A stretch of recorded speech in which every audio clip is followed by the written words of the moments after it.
अर्ज भरल्यानंतर पंकजा मुंडे माध्यमांशी संवाद साधतायत, पाहूया। जेवढ्या लोकांचे मला निरोप आले आम्ही येणार येणार येणार त्याचा अंदाज घेऊनच मी सभा ठेवली, नाहीतर मी नुसता फॉर्मच भरणार होते।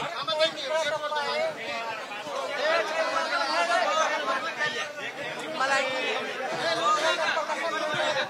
आता प्रचाराचं काही नाही, लोकांचे जाऊन पाय पकडायचे, लोकांना आशीर्वाद मागायचा आणि लोकांना विश्वास द्यायचा, त्यांच्या समोर नतमस्तक व्हायचं, हाच टप्पा आहे आता। जे काय आहे आमची लिडरशिप लोकांनी अनेक वर्ष पाहिली, माझे भाषणे खूप ऐकले, सगळं माझं पक्ष माहिती, माझे नेते माहिती, जिल्ह्याची सगळ्यांना परिस्थिती माहिती। लोकांनी योग्य प्रवाहात उडी घ्यावी म्हणजे जिल्ह्याचा विकास योग्य ठिकाणी जाईल असं मला वाटतं। आता माझ्या भावना काय माहिती, थोडी गंभीर आहे सकाळपासून, मला नाही त्या सांगता येणार शब्दामध्ये। मुंडे साहेब हा फॉर्म नेहमी भरत होते आणि मी त्यांच्या सोबत असायचे, एक प्रचाराचे सगळी खांद्यावर जबाबदारी घ्यायचे। प्रीतमताई जेव्हा भरायच्या तेव्हाही मी प्रचारक मुख्य असायचे। स्वतःचा फॉर्म भरून स्वतःही निवडणूक ओढायची माझ्यासाठी पण एक वेगळा अनुभव आहे। निवडणूक ओढणं हा अनुभव जुनाच असला तरी मी उमेदवार आहे हा एक वेगळा अनुभव आहे।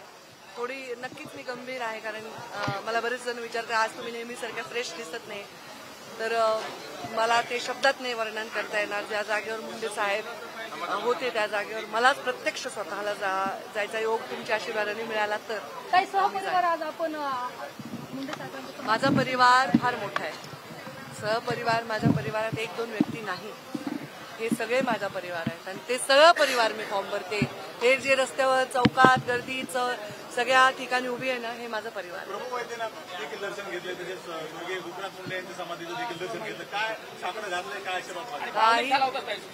काही साकडं नाही घातलं, मी भावनिकेच्यासाठी झाले, कारण माझी आई तिथे आली होती मला दही हातावर घालायला, कारण तिला ते बाबांच्या साक्षीने घालायचे होते म्हणून ती आली होती। तर आमचा वैयक्तिक क्षण।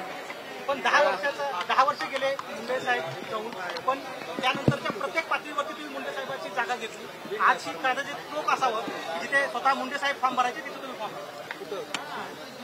मुंडे साहेब म्हणायचे सवाई मुंडे, मुंडे साहेबांची जागा मी घेतली असं म्हणलं तर लहान तोंडी मोठा घास होईल, पण त्यांची कमी न भासू देण्याचं एवढं कर्तव्य मी पार काढायचा प्रयत्न केलेला आहे।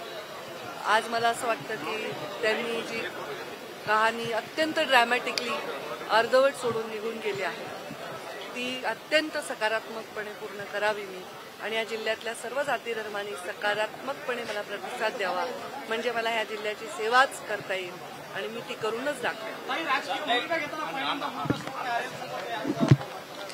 आर्यमन नेहमी असतो, आर्यमन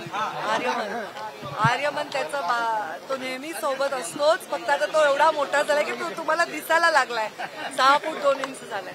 तो माझ्या फॉर्म भरण्यासाठी मला सरप्राईज देण्यासाठी आलाय, मलाही माहित नव्हतं आधी, अचानक कळलं काही वादळ झाले तिकडे त्याच्यामुळे। तर तो परत जाणार आहे, त्याची परीक्षा आहे, तो रात्री 4 वाजेपर्यंत अभ्यासच करत होता, कारण त्याला माझ्या फॉर्म भरण्यासाठी माझ्यासोबत उभं राहायचं।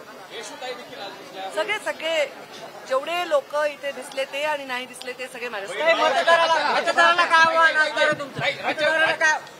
राज्यभरातून अनेक या ठिकाणी आमदार देखील दाखल झाले, तुम्ही कुणाला बोलवलं होतं का नेमकं ते उत्स्फूर्त? नाही, हे माझ्यावर प्रेम करणाऱ्या आमदार माधुरी मिसाळ आहेत, आमदार उमा खापरे आहेत, आमदार आमच्या जगतापताई आहेत, आणि ह्या सगळ्यांच्या प्रचारासाठी मी नेहमी गेलेली आहे त्यांच्यासाठी, आणि त्यांनी त्या भावनेतून आल्या आहेत, त्या आमदार म्हणून नाही माझ्या मैत्रिणी म्हणून आल्या आहेत।